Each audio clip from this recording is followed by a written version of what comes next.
Hi students, हमारा आज का टॉपिक है प्राइम फैक्टराइजेशन। प्राइम फैक्टराइजेशन को समझने से पहले प्राइम नंबर्स को समझना बहुत ज़रूरी है। अगर आपको प्राइम नंबर को समझने के लिए एक डिटेल वीडियो चाहिए तो मैं आई बटन में मेरी पिछली वीडियो का लिंक आपको दे दूँगी। काइंडली आप सबसे पहले उस वीडियो को देखें और समझें कि प्राइम नंबर्स होते क्या हैं। उसके बाद आप प्राइम फैक्टराइजेशन को समझेंगे तो आपको समझ आएगी। और ये दोनों वीडियोस देखने के बाद आपका प्राइम फैक्टराइजेशन का कॉन्सेप्ट जो बिल्कुल क्लियर हो जाएगा। थोड़ा सा मैं आपको बता देती हूँ कि प्राइम नंबर्स वो होते हैं जिनके सिर्फ दो डिफरेंट फैक्टर्स होते हैं। एक 1 होता है और एक इटसेल्फ होता है। जैसा कि हम प्राइम नंबर्स देख लेते हैं। जैसा कि 2 एक नंबर है, इसके सिर्फ 2 फैक्टर्स बनेंगे, एक 1 बनेगा और एक 2 बनेगा। यानी कि 2 सिर्फ 1 के टेबल में आएगा और 2 के टेबल में आएगा। तो इसका मतलब है इसके सिर्फ 2 फैक्टर्स बन रहे हैं, एक 1 बन रहा है और एक इटसेल्फ ये नंबर बन रहा है। तो मतलब ये एक प्राइम नंबर है। इसी तरह 3 जो है ये या तो 1 के टेबल में आएगा या 3 के टेबल में आएगा। तो इसके भी 2 डिफरेंट फैक्टर्स बन रहे हैं, 1 और 3 इटसेल्फ नंबर। तो ये भी एक प्राइम नंबर होगा। इसी तरह 4 जो है वो इसके फैक्टर्स बनेंगे, या तो ये 1 के टेबल में आएगा या ये 2 के टेबल में आ रहा है या ये 4 के टेबल में आ रहा है। तो इसके 3 फैक्टर्स बन रहे हैं। इसका मतलब है कि ये प्राइम नंबर नहीं है। इसको आप बेहतर तरीके से समझने के लिए मैं जो ऊपर आई बटन में लिंक दे रही हूँ, आप उसको एक दफ़ा देखेंगे, आपका कॉन्सेप्ट क्लियर हो जाएगा। प्राइम नंबर्स को समझने के बाद अब हम समझेंगे कि प्राइम फैक्टराइजेशन क्या है। प्राइम फैक्टराइजेशन का मतलब है कि हमने सबसे पहले किसी नंबर के प्राइम फैक्टर्स बनाने हैं, उनको प्रोडक्ट फॉर्म में लिखने के अमल को प्राइम फैक्टराइजेशन कहा जाता है। अब इसको मैं एक एग्जांपल से आपको समझाती हूँ। क्वेश्चन हमारा है कि फाइंड प्राइम फैक्टराइजेशन और right answer in index notation. अब इसमें 2 चीज़ें हैं कि पहले प्राइम फैक्टराइजेशन करें और फिर आंसर को इंडेक्स नोटेशन में लिखें। तो मैं आपको समझाती हूँ। अब 72 एक हमें नंबर गिवन है, तो हमने सबसे पहले इसके प्राइम फैक्टराइजेशन निकालने हैं। तो इसको हम 72 इसके हम फैक्टर्स निकालते हैं। ये 2 के टेबल में जाएगा 36। अब हमने इसको इतना डिवाइड करते चले जाना है कि लास्ट में 1 बच जाए, सब ख़त्म हो जाए। अब फिर ये 2 के टेबल में जाएगा तो 18 आएगा। फिर ये 2 के टेबल में जाएगा 9 आएगा। अब 2 के टेबल में नहीं जाएगा, 3 के टेबल में जाएगा। 3 3 9 और पीछे 3 1 बच गया। ये 1 बच गया। अब ये वाले जो नंबर्स हमारे पास आए हैं ये फैक्टर्स हैं। ये 72 के सब फैक्टर्स हैं। और अगर आप गौर करें तो ये प्राइम नंबर्स हैं। यानी कि यहाँ पर 2 आ रहा है, 2 प्राइम नंबर है। फिर 3 आ रहा है, 3 भी एक प्राइम नंबर है। यानी कि यहाँ जो फैक्टर्स आए हैं उनको प्राइम नंबर होना चाहिए। तो इसको हम अब कैसे लिख सकते हैं कि 72 के कौन से फैक्टर्स आए? 2 × 2 × 2 × 3 × 3।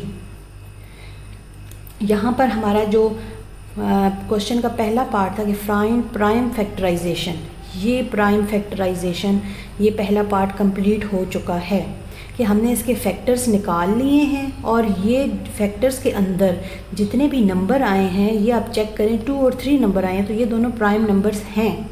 डेफिनेशन में हमने ऊपर कहा था कि प्रोडक्ट ऑफ प्राइम फैक्टर्स, तो ये प्रोडक्ट ऑफ प्राइम फैक्टर्स है। मतलब कि प्राइम फैक्टर्स आ गए, उनको प्रोडक्ट की फॉर्म में लिखना, उनके दरमियान में मल्टीप्लाइड का साइन डालना, ये प्राइम फैक्टराइजेशन है।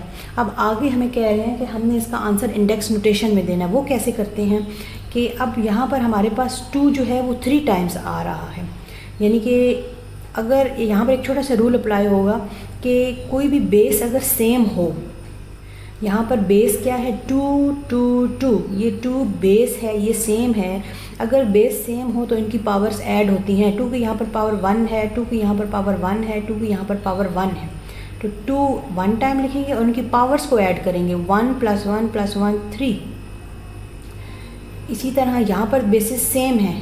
3 की पावर भी 1 है, 3 की पावर भी 1 है, तो 1 + 1 2 आ जाएगा। यहाँ पर जो हमने ये वाला 3 लिखा है यानी कि ऊपर पावर में, और यहाँ पर जो ऊपर पावर में 2 लिखा है इसको बोलते हैं इंडेक्स। यानी कि ये वाला 3 और ये वाला 2 इसको बोलते हैं इंडेक्स, और इस तरीके से लिखने को हम कहते हैं इंडेक्स नोटेशन। अब आपको समझ आ गई होगी। अगला क्वेश्चन है हमारे पास नंबर 2 क्वेश्चन है 187। इसके अब हम निकालते हैं फैक्टर्स। 187, अब 187 चेक करें, 2 पर भी नहीं जा रहा, 3 पर भी नहीं जा रहा, 4 पर भी नहीं जा रहा। चेक करते जाइए, आप सारा नंबर चेक करें, बारी बारी टेबल्स बारी बारी चेक करेंगे ताकि आपसे कोई मिस्टेक ना हो। तो ये जाएगा 11 के नंबर पर। ये देखें, अब ये 11 पर जा रहा है।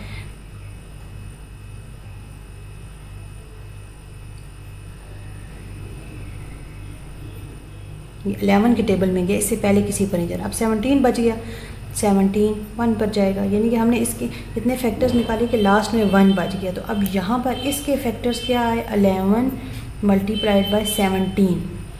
तो ये आप देखें कि 11 भी एक प्राइम नंबर है, 17 भी एक प्राइम नंबर है।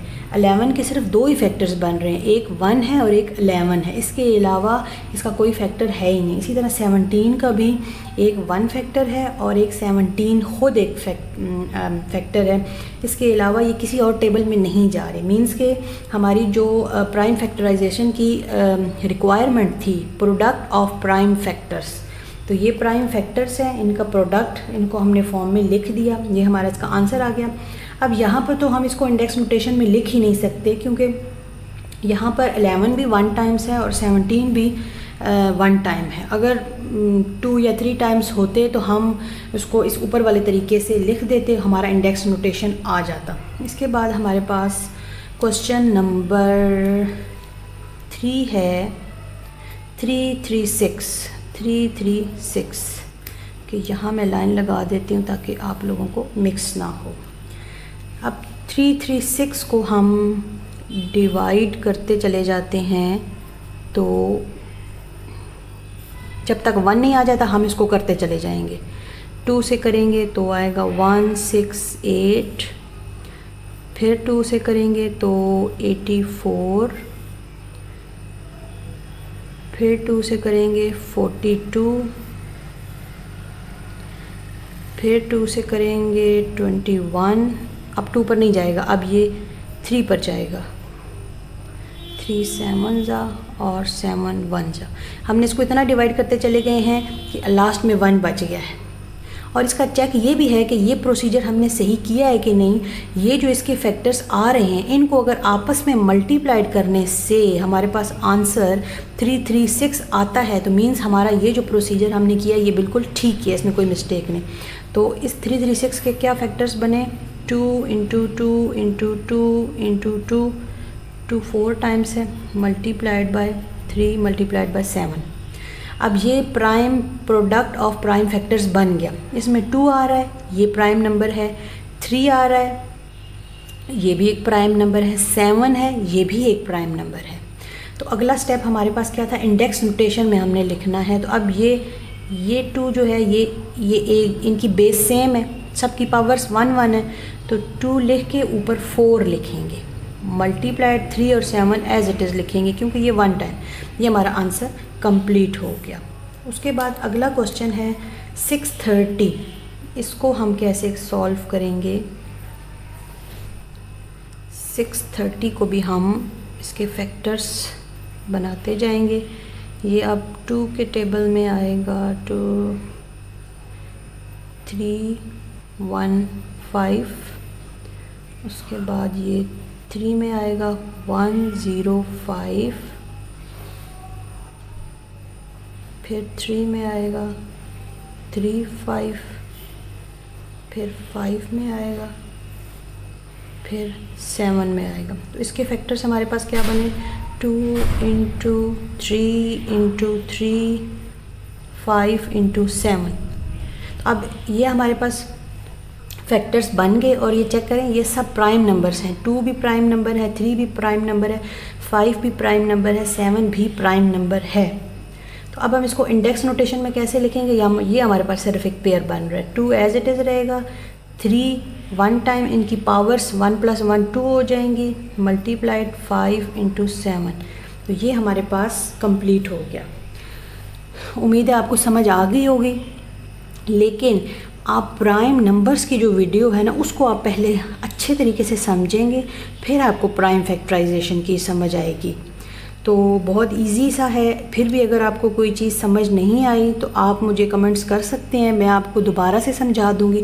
और इससे रिलेटेड अगर कोई क्वेश्चन है तो आप मुझे कमेंट्स में बताएं, मैं उसकी वीडियो बनाकर तो फिर मैं आपको समझा दूँगी। थैंक्स।